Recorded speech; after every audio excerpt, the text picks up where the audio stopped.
आदाब मारो अपनो राजस्थान में आप सभी का बहुत बहुत इस्तकबाल है। आपके साथ मैं हूं जुहम रुबा। देखेंगे राजस्थान स्टेट की तमाम बड़ी खबरें। आगाज करेंगे हेडलाइंस के साथ। सोमवार को जारी हुआ सीबीएसई का रिजल्ट, बच्चों का रहा शानदार प्रदर्शन। सरपंच नीरू यादव यूएनसीडीपी मीट 2024 में भारत का प्रतिनिधित्व करने के बाद वापस लौटी राजस्थान। 3 छात्रों ने की थी पेट्रोल पंप कर्मचारी की हत्या, पुलिस ने तीनों आरोपियों को किया गिरफ्तार। राजस्थान में 18 जिलों में भीषण गर्मी, आईएमडी ने जारी किया कल से हीटवेव का अलर्ट।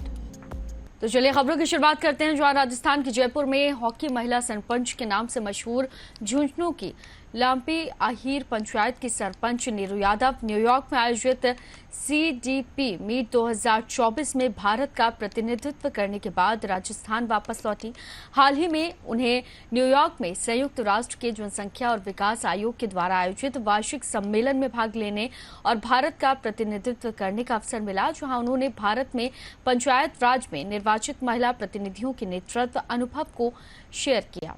तो वहीं सीबीएसई बोर्ड ने सोमवार को 12वीं क्लास का परिणाम जारी किया। वहीं राजस्थान के उदयपुर शहर के निलय टांगी ने सीबीएसई कक्षा 12 में परीक्षा में 99.4% अंक हासिल किए, जिसके बाद पूरे परिवार में खुशी का माहौल देखा गया। मैंने कक्षा 12वीं की सीबीएसई की परीक्षा में 99.4% हासिल किए हैं। इसका श्रेय मैं मेरे सारे परिवार वाले, दादी, दादा, चाचा, चाची, पापा और स्पेशली मेरी मम्मी को देना चाहूँगा, जिन्होंने मेरे पीछे इतने मेहनत की, मेरे साथ उतना ही लगे रहे जितना मैं लगा रहा। तथा मेरी क्लासेस, बड़ाला क्लासेस, जहाँ से मैंने अपनी 11वीं और 12वीं की, वहाँ के सारे टीचर्स को जिन्होंने मेरे पीछे दिन रात मेहनत की। तथा मेरे स्कूल रॉकवुड्स, जिन्होंने मेरे को बहुत सपोर्ट किया, चाहे वो पढ़ाई से रिलेटेड हो या पढ़ाई के अलावा हो, और सभी मेरे दोस्त जिन्होंने मेरे खूब खूब हौसला अफजाई की। निश्चित ही ये पल अविस्मरणीय है और अद्वितीय है। मैं शब्दों में तो जाहिर नहीं कर सकता, बट ये खुशी का मौका मुझे लगता है कि जीवन में कभी कभी आता है और मैं बहुत। तो चलिए खबरों में आगे बढ़ते हैं। जवापाली में महज 3,000 रुपए के लिए 3 छात्रों ने पेट्रोल पंप कर्मचारी को जान से मार दिया था। वारदात के बाद फरार हुए आरोपियों को पुलिस ने चंद घंटों में ही दबोच लिया। महिला रिश्तेदार को जोधपुर से पाली छोड़ने गए छात्रों के पास डीजल के पैसे नहीं थे। डीजल भरवाने के बाद उन्होंने गाड़ी भगा ली और पेट्रोल पंप कर्मी दौड़कर गाड़ी से लपक गया, तो वहीं कुछ दूरी पर गिरने से उसकी मौत हो गई। आरोपी वारदात के बाद वहां से फरार हो गए। पुलिस ने सीसीटीवी के आधार पर तीनों को रात में ही पकड़ लिया और साथ ही स्कॉर्पियो को भी जब्त कर लिया। पेट्रोल पंप पे 12 तारीख को करीबन अर्ली मॉर्निंग, जिसको क्या 12:30 AM पर एक स्कॉर्पियो तेल भराना है जो सागर पेट्रोल पंप पर खुला था। स्कॉर्पियो सफेद कलर की बिना नंबरी तेल भरवाना है। 3,000 रुपए का उसने डीजल भरवाया। डीजल भराने के बाद वो जैसे उसने पैसा मांगा सेल्समैन ने, तो पैसा नहीं देते हुए गाड़ी की स्पीड बढ़ा दी। तो इस पर वो सेल्समैन उस गाड़ी के लटक गया। सेल्समैन का नाम विशाल था। वो उस पर लटका और उसके चढ़ के कांच को पकड़ के, जो साइड वाली ग्लास सीट था उसका कांच पकड़ के लटक गया। फिर ड्राइवर ने तेज गति से गाड़ी को आगे चला के फिर इसका हाथ को पकड़ के घसीटते उसको आगे तक ले गए और फिर 100-150 मीटर पर धक्का देकर उसको नीचे गिरा दिया, जिससे इलाज के दौरान मौत हो गई। तो चलिए खबरों में आगे बढ़ते हैं। जहां दिल्ली पुलिस ने ताजपुरिया गैंग के शूटर को गिरफ्तार किया। दिल्ली पुलिस की क्राइम ब्रांच की टीम को बदमाशों के बारे में जानकारी मिली थी, जिसके बाद में राजस्थान हरियाणा बॉर्डर पर उसे मुठभेड़ हो गई।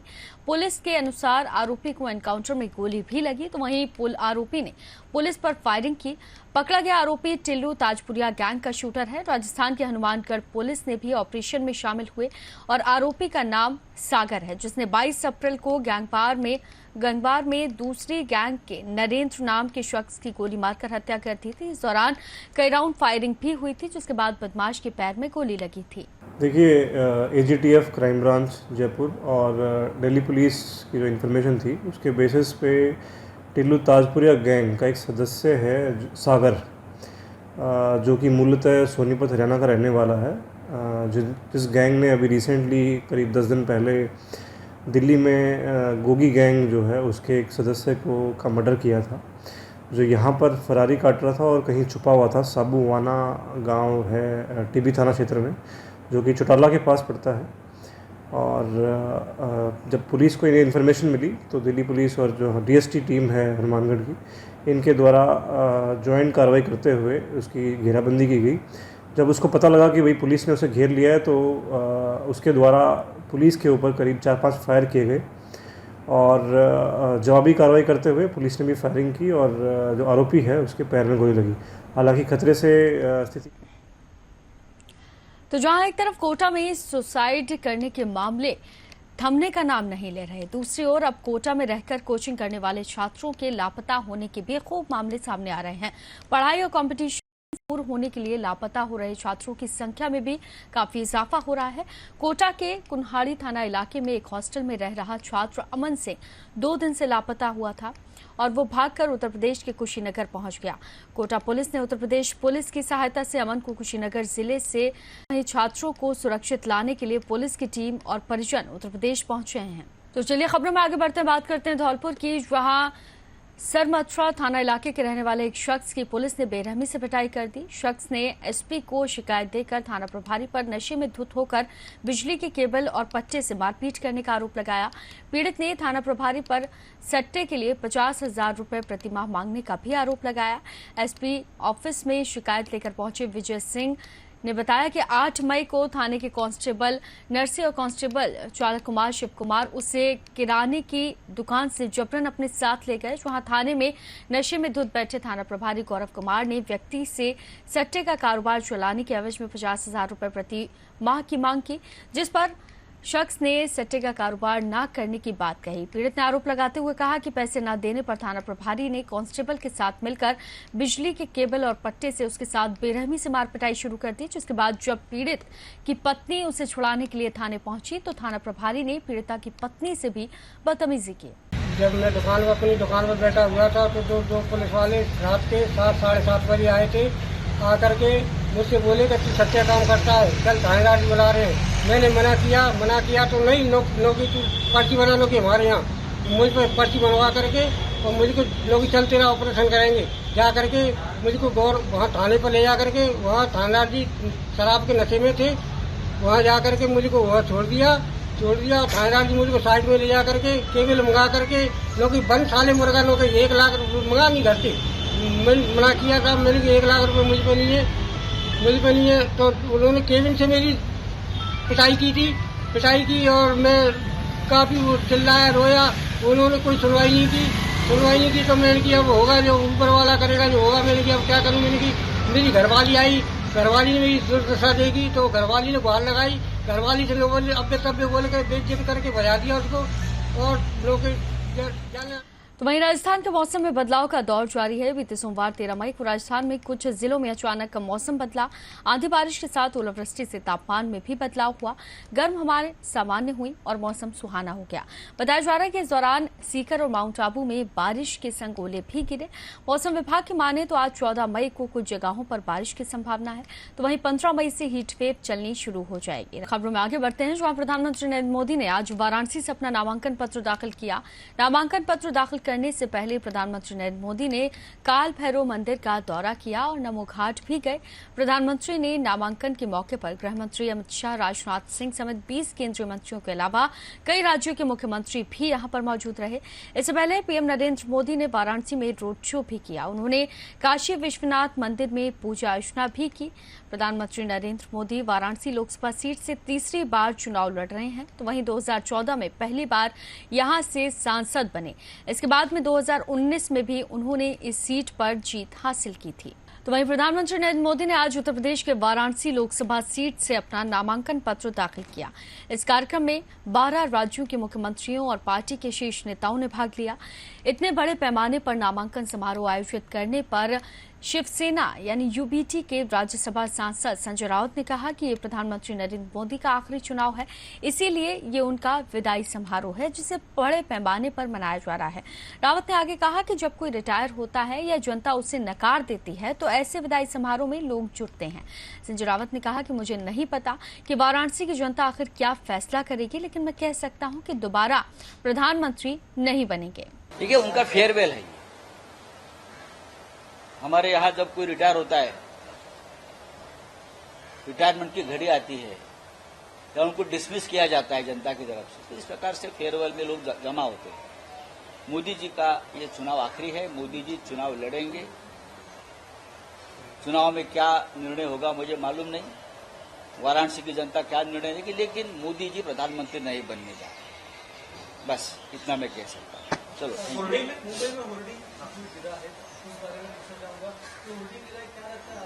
देखिए, मुंबई महानगर पालिका में आप किसी की भी हुकूमत नहीं है, सरकार नहीं है। भारतीय जनता पार्टी एडमिनिस्ट्रेटर के माध्यम से यहां मुंबई महानगर पालिका चला रही है 3 साल से। तो मुंबई में आज जो भी हो रहा है उसके लिए बीजेपी और शिंदे गुट जिम्मेदार है। कल हुआ 14 लोगों की मौत हुई है, उनके हत्यारे बीजेपी। तो वहीं कांग्रेस के वरिष्ठ नेता जयराम रमेश ने आज प्रेस कॉन्फ्रेंस की। इस दौरान जयराम रमेश ने बीजेपी सरकार और प्रधानमंत्री पर जमकर निशाना साधा। जयराम रमेश ने कहा कि आज लोकतंत्र खतरे में है, क्योंकि लोकतंत्र नहीं बल्कि धनतंत्र चल रहा है। उन्होंने ये भी कहा कि हम ये चुनाव संविधान को बचाने के लिए लड़ रहे हैं।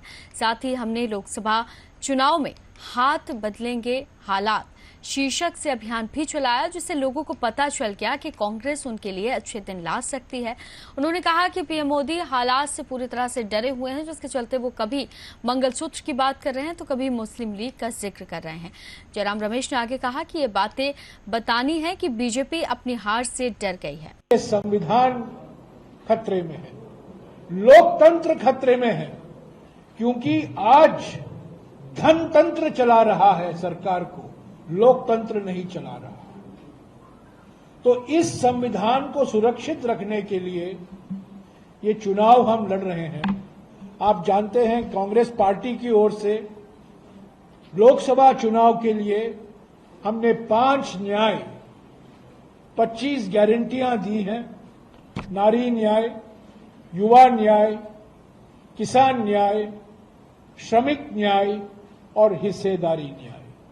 और विधानसभा चुनाव में हमारे पार्टी की ओर से अलग से हमने 10 गारंटियां दी हैं। हिंदी में हमने कहा है हाथ बदलेगा हालात, उड़िया में हमने कहा है हाथों बदलावे स्थिति। तो ये हमारा चुनाव अभियान है। एक तरफ प्रधानमंत्री की भाषा बिल्कुल साफ हो गया है कि वो भोखलाए हुए हैं, परेशानी में हैं। अभी अडानी अंबानी और टेम्पो की बात कर रहे हैं, कभी हिंदू मुसलमान की बात करते हैं, कभी मंगलसूत्र की बात करते हैं, मुस्लिम लीग की बात करते हैं। उनके भाषा में जो परेशानी हम देख रहे हैं वो जान गए हैं कि जनता उनसे नाराज है, किसान नाराज हैं, युवा नाराज हैं, श्रमिक नाराज हैं, महिलाएं नाराज हैं और पिछड़े वर्ग नाराज। तो चलिए खबरों में आगे बढ़ते हैं, जहां राजधानी दिल्ली के अस्पतालों को एक बार फिर से बम के उड़ाने की धमकी मिली है। ये धमकी मेल के जरिए दी गई है। इससे पहले रविवार दोपहर 3:40 पर पहली बार मेल मिला था। ये मेल दूसरी बार सोमवार रात 12:19 पर मिला और दिल्ली राज्य कैंसर संस्थान की ओपीडी में आज आने वाले मरीजों को सुरक्षा जांच के लिए बाहर ही रोक दिया गया। इस बार तिहाड़ जेल के महानिदेशक को भी एक मेल भेजा गया। एहतियात के तौर पर अस्पताल परिसर में संदिग्ध वस्तुओं की तलाशी भी ली जा रही है और रिपोर्ट्स की माने तो अस्पताल को बम से उड़ाने की धमकी वाला ईमेल सोमवार रात को आया। मेरा नाम नायब सरदार वीके शर्मा, आर्मी से रिटायर्ड हूँ। सर, जो आज मेल मिला है हेडगवार में, क्या मेल मिला है? अंदर से ये पता लगा कि आज बाय नेम आया है हॉस्पिटल के नाम से, और हमने राउंड भी लगाया, 2 बार राउंड लगाया है और हमने अपनी सिक्योरिटी को टाइट किया है कि यहाँ कोई भी गाड़ी बाहर से अंदर नहीं जाएगी। सभी रोगी यहाँ बाहर खड़े होंगे और वहाँ से निकल कर नीचे आएंगे। अभी तक SHO पुलिस आई है यहाँ पे? हाँ, ये आई हुई है और बम टीम भी आई हुई है, बम विस्फोट वाली भी, और उनके साथ में हम भी गए हैं और ऊपर नीचे सब जगह राउंड लगाया है। हमने अपनी सिक्योरिटी को टाइट भी किया हुआ है, जिससे आने वाले समय में हम अपनी सुरक्षा को और मजबूत कर सकें। तो वहीं आम आदमी पार्टी के नेता और दिल्ली के मंत्री गोपाल राय और सौरभ भारद्वाज ने आज अपने कार्यालय में वॉशिंग मशीन अभियान की शुरुआत की। इस मौके पर गोपाल राय ने कहा कि पार्टी की ओर से अलग तरीके से चुनाव प्रचार किया जा रहा है। उन्होंने आगे कहा कि हमने सबसे पहले ट्रिपल वोट से प्रचार किया, इसके बाद में हमने वॉशिंग मशीन अभियान की शुरुआत की ताकि बीजेपी द्वारा भ्रष्टाचार में शामिल लोगों को पार्टी में शामिल करने और उन्हें क्लीन चिट देने का मुद्दा लोगों के सामने लाया जा सके। आगे उन्होंने कहा कि प्रधानमंत्री मोदी लगातार कह रहे हैं कि हम ये चुनाव भ्रष्टाचार को खत्म करने के लिए लड़ रहे हैं, जबकि भ्रष्टाचार में शामिल सभी नेताओं को अपनी पार्टी में वो शामिल कर रहे हैं। प्रचार के लिए आम आदमी पार्टी की तरफ से लगातार अलग अलग तरीकों से, अलग अलग माध्यम से प्रचार अभियान चलाए जा रहे हैं। हम लोगों ने सबसे पहले चरण में दिल्ली के अंदर जेल का जवाब वोट से डोर टू डोर कैंपेन चलाया। उसके अगले चरण में हमने दिल्ली के अंदर जेल का जवाब वोट से संकल्प सभाएं शुरू की। उसके अगले चरण में हमने रोड शो के माध्यम से जनता के बीच में अपने संदेश को पहुंचाया। उसके बाद अलग अलग समाज के हिस्सों में महिलाओं के साथ, पूर्वांचल के लोगों के साथ, व्यापारियों के साथ, ग्रामीण इलाकों में अलग अलग संवाद के कार्यक्रम चल रहे हैं। आज आपके सामने जो इस लोकसभा चुनाव में भारतीय जनता पार्टी जो लगातार चिल्ला चिल्ला के कह रही है, हमारे देश के माननीय प्रधानमंत्री जी कह रहे हैं कि ये चुनाव हम भ्रष्टाचार से लड़ने के लिए लड़ रहे हैं, हम भ्रष्टाचार को खत्म करने के लिए लड़ रहे हैं। भारतीय जनता पार्टी के इस दावे की सच्चाई क्या है? भारतीय जनता पार्टी के वॉशिंग मशीन का काला जादू क्या है? ये काला जादू अभी आपके बीच में हमारे दिल्ली सरकार के कैबिनेट मंत्री सौरभ भारद्वाज जी और पूरी टीम आपके सामने वॉशिंग मशीन का काला जादू अभी प्रदर्शित करेगी, उसका डेमो करेगी। और हमने ये निर्णय लिया है कि जो आज हम वॉशिंग मशीन के काला जादू का प्रदर्शन आज हम आपके सामने कर रहे हैं, इसके लिए 4 सेट हम तैयार कर रहे हैं चारों लोकसभा के लिए। तो चलिए खबरों में आगे बढ़ते हैं, जहां वरिष्ठ कांग्रेस नेता और चंडीगढ़ लोकसभा क्षेत्र से पार्टी उम्मीदवार मनीष तिवारी ने आज अपना नामांकन पत्र दाखिल किया। इस मौके पर मीडिया से बातचीत करते हुए मनीष तिवारी ने कहा कि आज हम इंडिया अलायंस के तहत 4 सीटों पर उतरे। इस मौके पर मनीष तिवारी ने कहा कि चंडीगढ़ लोकसभा क्षेत्र हमेशा से ही कांग्रेस का गढ़ रहा है और इस बार भी भारी बहुमत से जीतेंगे। आरजेडी, कांग्रेस और अन्य जो गठबंधन की हमारी पार्टियां हैं, हम सब ने इकट्ठे मिलकर 4 सेट नॉमिनेशन के फाइल किए। पहले सेट पे प्रपोजर हमारे चंडीगढ़ के कांग्रेस के अध्यक्ष हरमोहिंदर सिंह लक्की जी हैं। दूसरे सेट पे प्रपोजर हमारे इस शहर के पहले नागरिक कुलदीप कुमार जी हैं। तीसरे सेट के ऊपर प्रपोजर आम आदमी पार्टी के वरिष्ठ नेता चंद्र शर्मा जी, और चौथे सेट के ऊपर प्रपोजर हमारे वरिष्ठ कार्यकर्ता और नेता हरमेल केसरी जी हैं। आज आपने देखा हजारों की तादाद में। तो फिलहाल इस बुलेटिन में सिर्फ इतना ही, लेकिन देश और दुनिया से जुड़ी खबरों के लिए आप देखते रहिए मुंसिफ टीवी। दीजिए इजाजत, आदाब।